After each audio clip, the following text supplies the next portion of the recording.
Hello, my name is Miller Rhodes, and my presentation today is going to be on creating build and release pipelines using OrcaScript in Azure DevOps.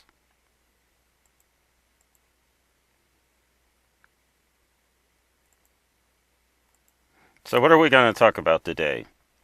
Well, first we'll get into what is CI/CD, which is just an abbreviation for continuous integration, continuous deployment, and sometimes you can substitute the word delivery for deployment. Next, Azure DevOps as an environment defined. This is where we'll just take a look at Azure DevOps as a product, look at some of the attributes of it, and get you more familiar with it. Structure of an Azure DevOps project.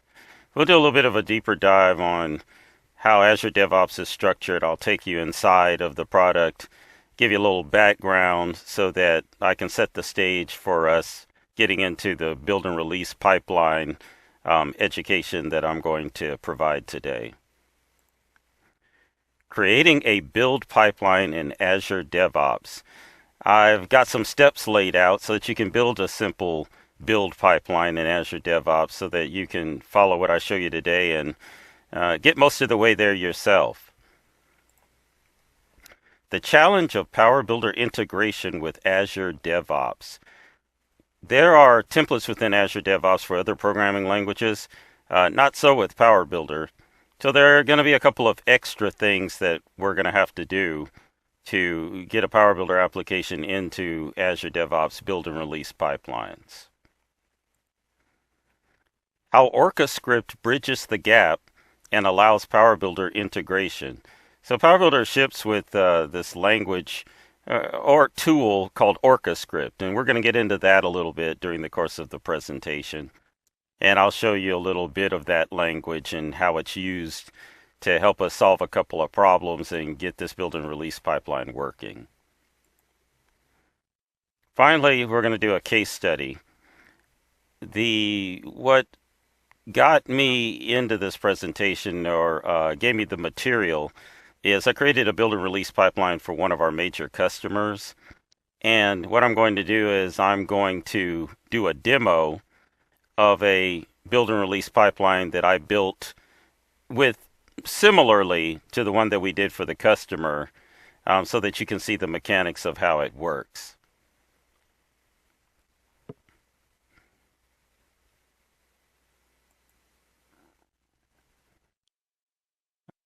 Okay, how about a little bit about me? My name's Miller Rhodes. I've been working with PowerBuilder for close to 30 years, since version 2, and all the way up through the current version, which is 2021. I've done a number of projects with PowerServer.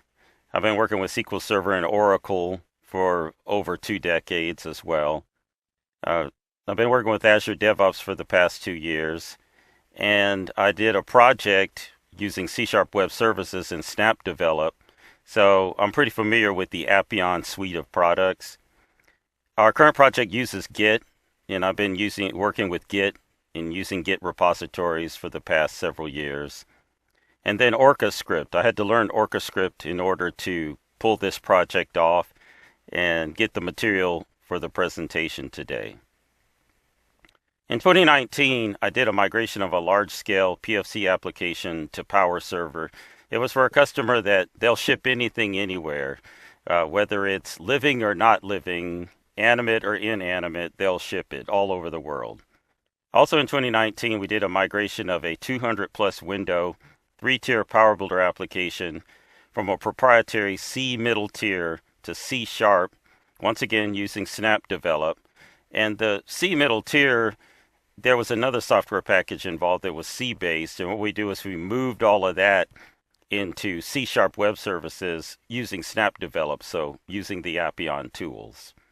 Then in 2020, we migrated a PowerBuilder version 3, yes, that's right, version 3 application to PowerBuilder 2019 and retrofitted it to use PFC as well. And what happened is the customer, they didn't even have an EXE.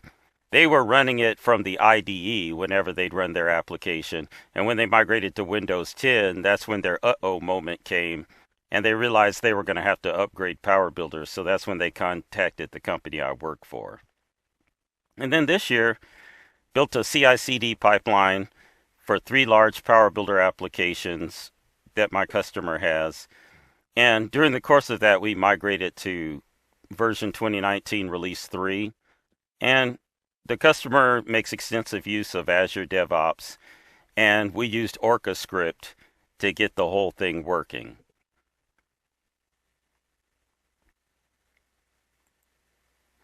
Okay, let's talk about the company I work for. It's called Intertech Consulting. And Intertech is, I believe, the sole North American consulting partner for Appian right now. But besides that, Intertech is the oldest and largest consulting firm specializing in PowerBuilder technologies in North America. Intertech was the first company in North America independently certified by Sybase and Appian to sell and support the Appian Power Server product. And Intertech is not a body shop. It's not 1-800 programmer. We provide a value-added proposition and a number of services that help you to solve the problems facing you today. Intertech has been a Microsoft partner since 1995. They started off as a PowerSoft partner from 1995 and through 97. Then a Sybase partner from 1997 to 2013, an SAP partner from 2012 to current day, and they are currently an Appian consulting partner. So you can see Intertech has been there locking arms with their customers as the chain of custody for the PowerBuilder and PowerBuilder related products have moved from company to company over time. Now, also Intertech provides help with architecture for complex systems, consulting services, and programming services as well, and also PowerBuilder and Microsoft-based education. So we'll teach you how to do it yourself. And then project management. And one thing I'll say about the owner of Intertech, Don Clayton, in the project management vein, there's been some times where Don has stood in the gap for some of our customers and provided project management services that got them back on track when they were off track. So we have very strong project management services as well.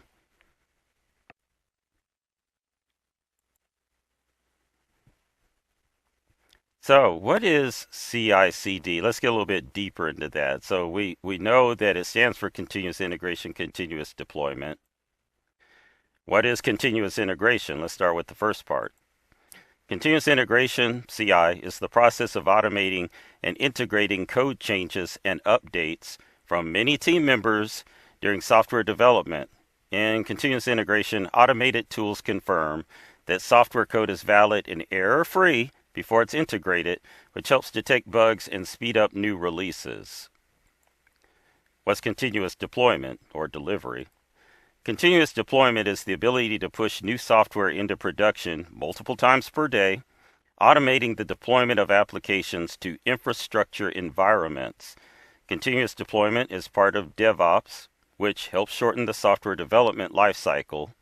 And as you can see, it can also be delivery. How is continuous integration different from continuous deployment? Continuous delivery is the interim step of a software release pipeline that begins with continuous integration and ends with continuous deployment. The goal of these stages is to make small changes to code continuously while building, testing, and delivering more often, quickly, and efficiently. So that's the book definition of CI/CD, but we'll get a little bit deeper into the practical applications of this. Take a closer look at continuous integration. Continuous integration is a prerequisite for CI/CD and requires the following. Developers merge their changes to the main code branch many times per day. Now, it's not going to be the main or master code branch because that's where your pristine production code resides. On the project we're on, and on most projects, there's a development code branch in your repository, whether it be Git or something else. And developers are going to be developing away from that branch in what we'll call a feature branch, which I'll talk about later. And Then they merge their changes into this development branch uh, where it'll be tested, deployed, and tested from there. Each code merge will trigger an automated code build and test sequence. Developers ideally receive results in less than 10 minutes so they can stay focused on their work. The job of continuous integration is to produce an artifact or build that can be deployed. The role of automated tests in CI is to verify that the artifact for the given version of code is safe to be deployed.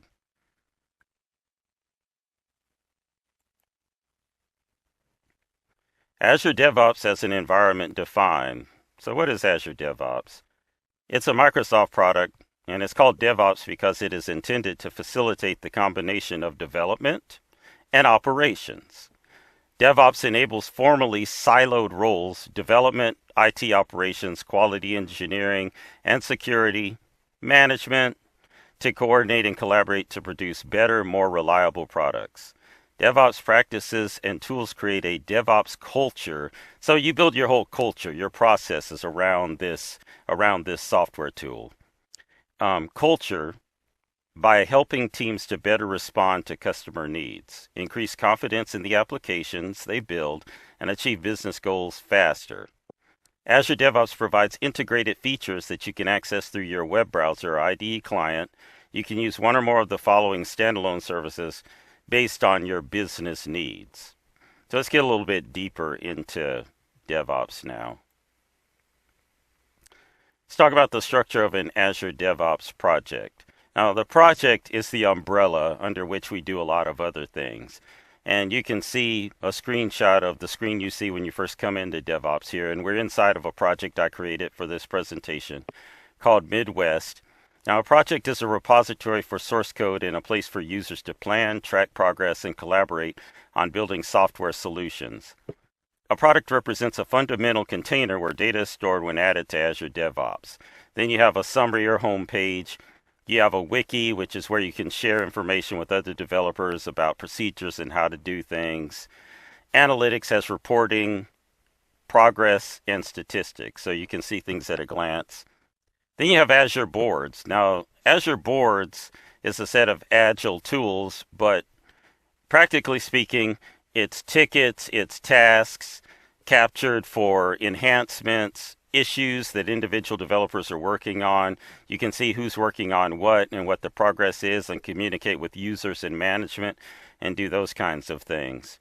Azure Repos provides Git repositories or Team Foundation version control, so whatever source control system you're using within the system.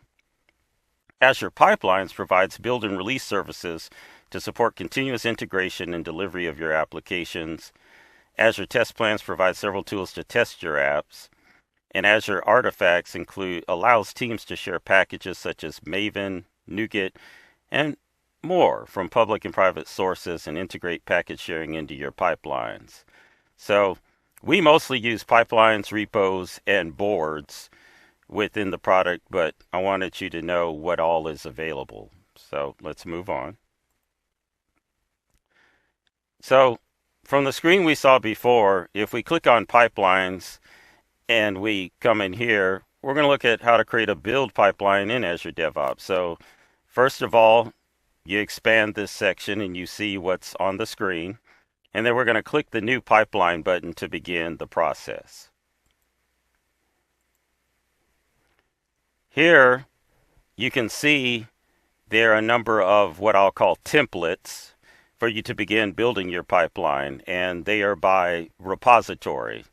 But most of these require you to know a language called YAML. Well, what is YAML? YAML is a data serialization language that is often used for writing configuration files. Depending on whom you ask, YAML stands for yet another markup language, or YAML ain't markup language, a recursive acronym which emphasizes that YAML is for data, not documents. It's a popular programming language because it's human readable and easy to understand. It can also be used in conjunction with other programming languages. Many people don't know YAML, and I didn't either when I started this process. So the simplest thing to do is to use the classic editor. So for our pipeline, we're just going to go ahead and use the classic editor and move on. YAML's generated behind the scenes, so we can always review that after completing steps. So if you do know YAML, you can go this route, but you can always go back and look at the YAML, make some customizations to it, so you're free to do that as well. So next screen we get to, we're going to select our repository when we begin creating our build pipeline. And so we're going to choose a team project. So my project's called Midwest. Then we're going to choose a repository. And in this case, it's our Git repository. So I have a Git repository I created just for this. It's called Midwest. And then we choose the branch that will be used to create builds. Usually it's development, but I'm going to use master here because it's going to be a little bit simpler for the example and for the demo that I'm doing for you. But you never merge into master as part of your overall process. That comes at the end. That's your fully baked code, your pristine production code. But for this example, we'll just use master. So now we get to the next screen and we have to choose a template. So if you look here, you can see that there are templates for different programming languages. They have one for Python, Android, .NET, Azure WebOps, and they have YAML here, but you can see PowerBuilder is not here. And even further down the list, you don't see PowerBuilder anywhere.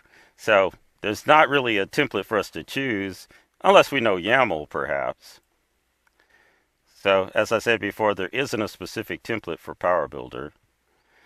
A structure for your build pipeline is provided for other programming languages. We know up front that we'll have to do some customization to create our pipeline for PowerBuilder. So here we're going to choose empty job. We have created a pool that contains one agent or several. So what we have to do here is we have to create a pool. Usually it'll just have one or two agents. Agents perform the work in our pipeline. They do the builds, they run scripts, and move files. And so there's a piece of software that you download, install, and configure on any server where your code is located, which has what's called the agent. The agent will be able to get to that server. It'll be able to do your builds, move code around. It is the arms that come out from Azure DevOps and allow you to do the various things that the pipeline's going to have to do.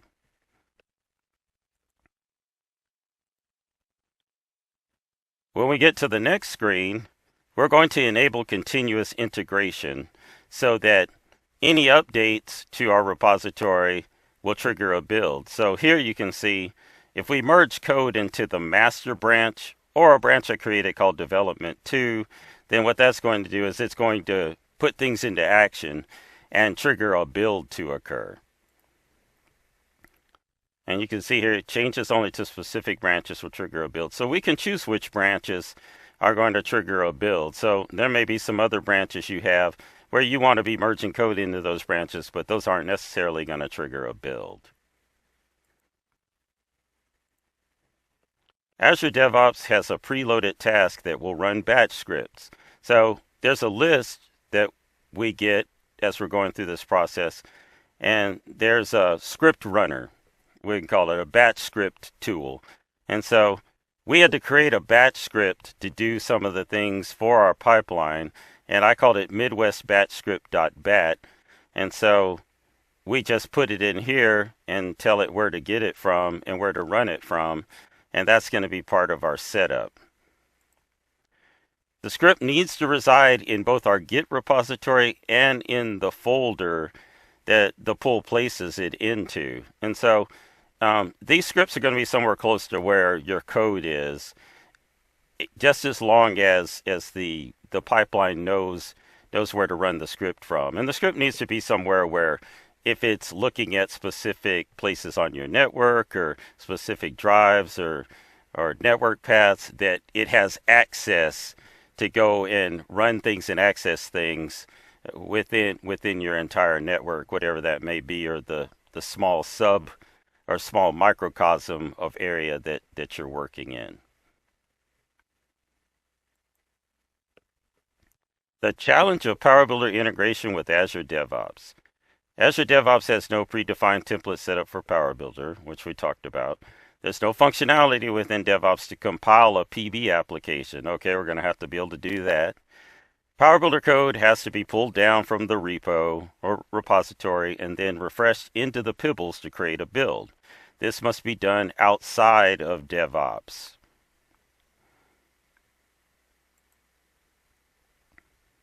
How OrcaScript bridges the gap and allows PowerBuilder integration. What is OrcaScript? OrcaScript was new to me when I began this process. It's introduced in PowerBuilder version 9.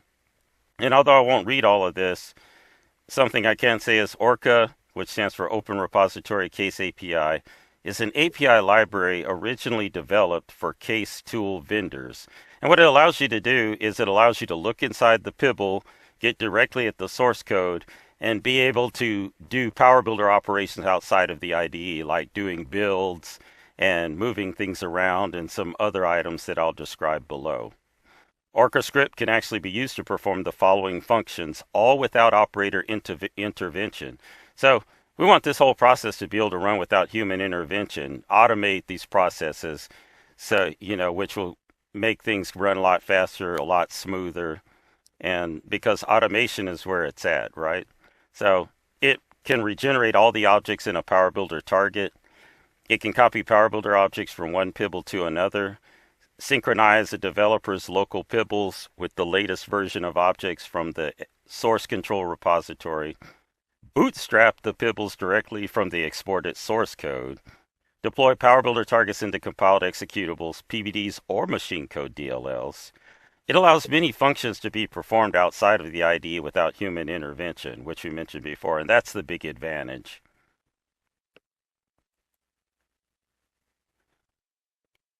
So as we get into this a little bit further, let's get to our case study. So on the project that we're on, and you may do something similar, we use something called the Git flow methodology. And before reading anything on the right, if we look at the picture here, we can see that we have a branch that we call our master branch. That's where your pristine production code is.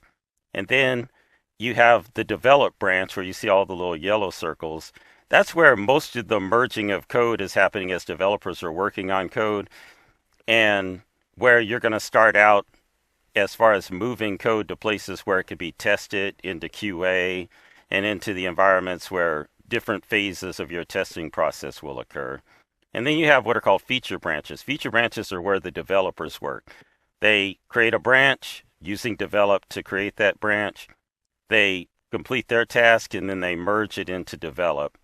And then we have release branches. And usually for a release branch, the code will come from develop, and it can be used to release code into various environments. You have to get it out of develop and there, basically staging it so that you can get it into your testing and QA environments to test the code that's been done. And then you have a hotfix branch. Hotfix branches, you use master to build that branch. And usually this is for production issues. You have a production issue, you move it into a hotfix branch, you fix the problem, you test it, and then it's merged back into your master branch. So if you read the items on the left, and you'll have my slide deck, it basically just re-outlines some of the things that I just explained. And if you want more information, you can see I put a website down here that will explain more about the Git flow methodology to you. Here's one of the scripts that I built.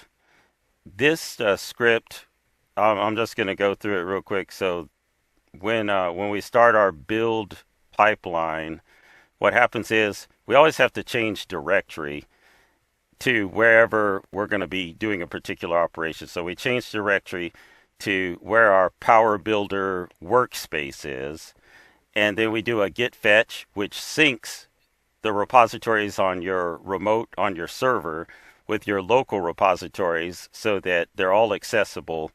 And it makes it easier to pull the code down to do a git pull, especially when PowerBuilder code is involved. Then for this example, we're going to do a git pull origin master, which means we want to pull the code down from the master on the server before we do our build. And then we want to switch to the directory where the batch scripts are. And then we have a .orca file. That's where our OrcaScript is. And then we have the orca.scr190.exe, which is what is going to run our OrcaScript, which I'll explain in a second. And then if you look at this large block of code here, the pbc190.exe actually runs code.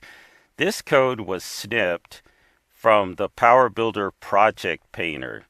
You have a project that you can use to do a build within the IDE, and you can actually go and pull this code out, and this code will create a PowerBuilder build, your exe, your PBDs outside of the IDE, which is very powerful. So this will do our build for us, and we'll have our PBDs and exe in there waiting for our release pipeline to pick them up and put them in whatever folders or whatever environment that we want. So that's really cool. That's really powerful. So here's what's in our .orca file. And it always starts with a start session. And then what we're going to do is we're going to tell it where to go find our target file. And then we have a log file.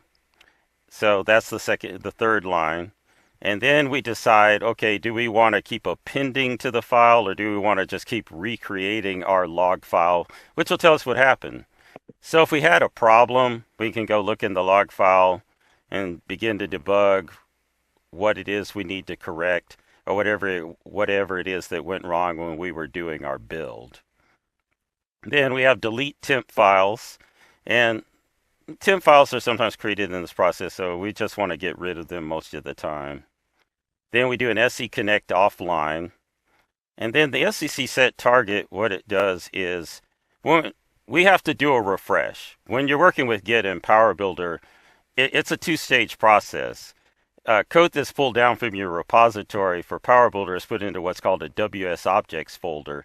And then PowerBuilder does a action called a refresh, which then pushes that code up into the pibbles. And so we tell it where our target is that's going to be affected, and then out of date import only, what it does is it says, okay, whatever code is different from what I have right now, that's the code I want to refresh into my pibbles. And then if it turns out a human being did modify the code in some way, I just want to overwrite that. So the out of date import only in combination does that. And you can go and look at the documentation for OrcaScript and see the other combinations.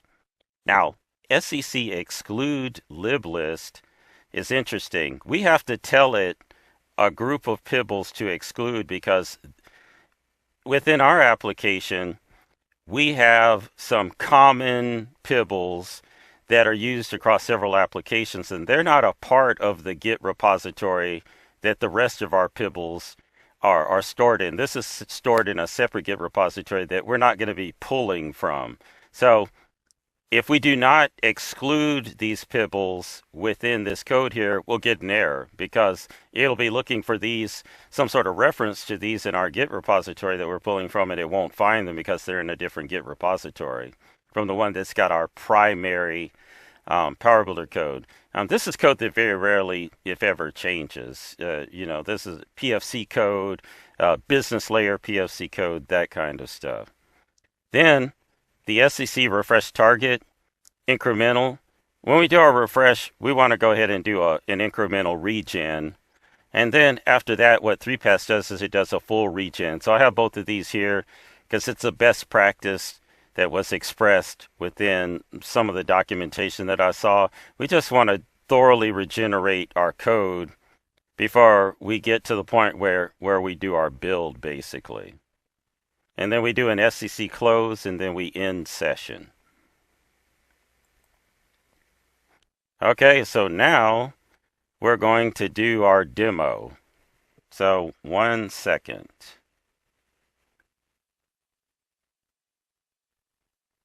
So what I'm going to do is I'm actually going to move over somewhere else. Give me 1 second.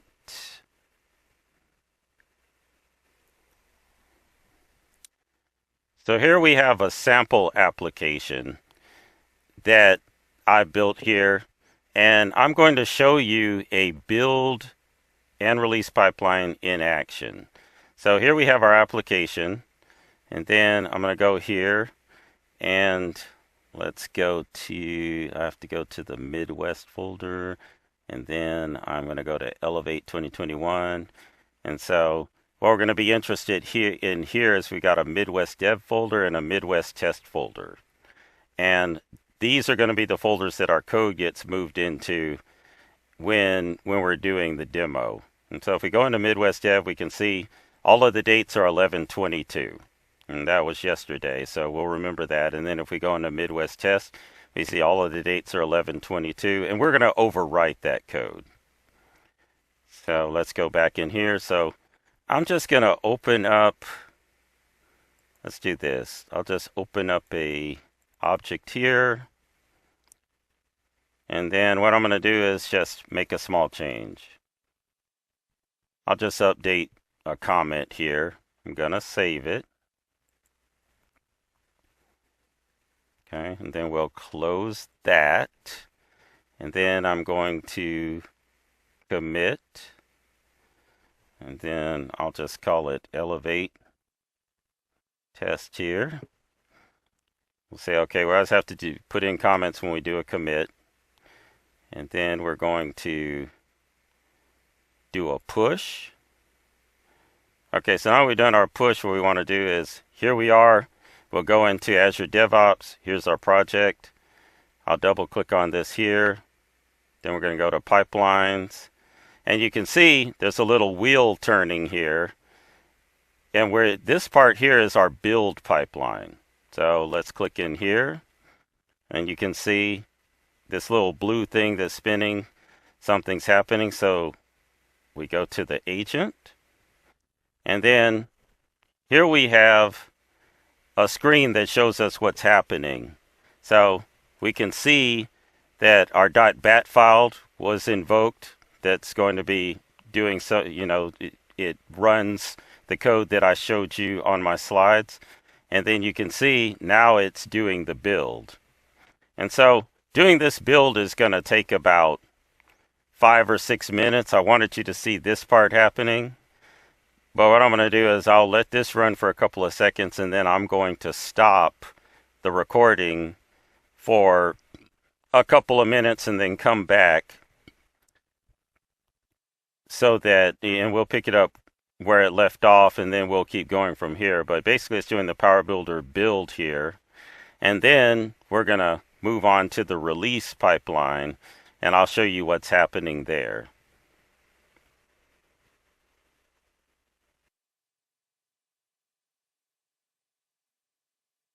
Okay, here we are back. You can see that we finished here, and now we're going to go over to the release pipeline. And I'm going to refresh the screen.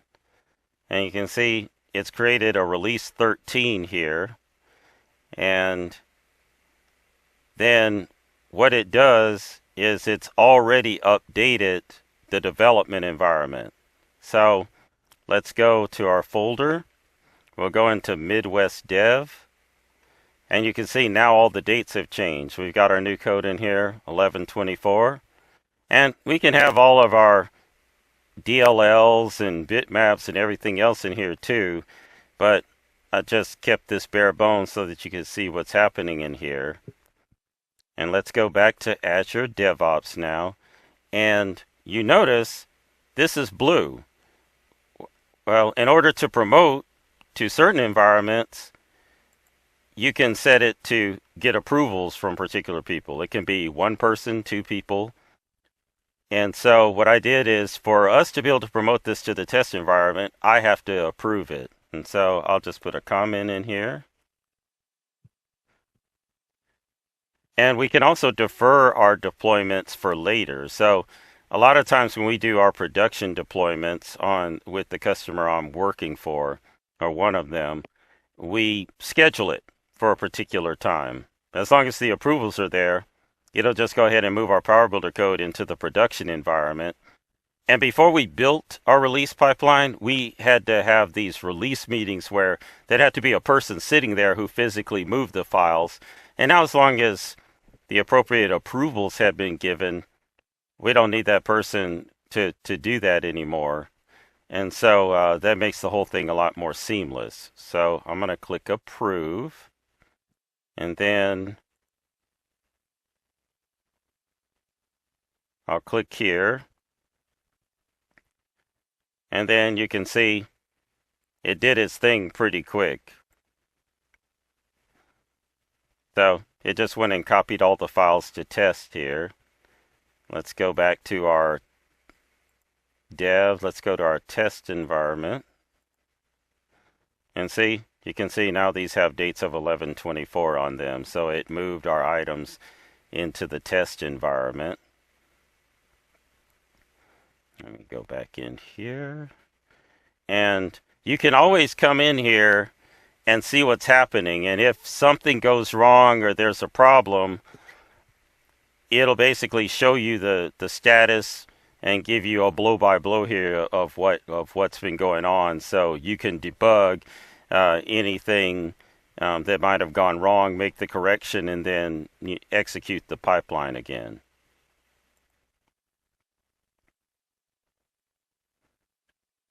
So now let's go back to our slide deck.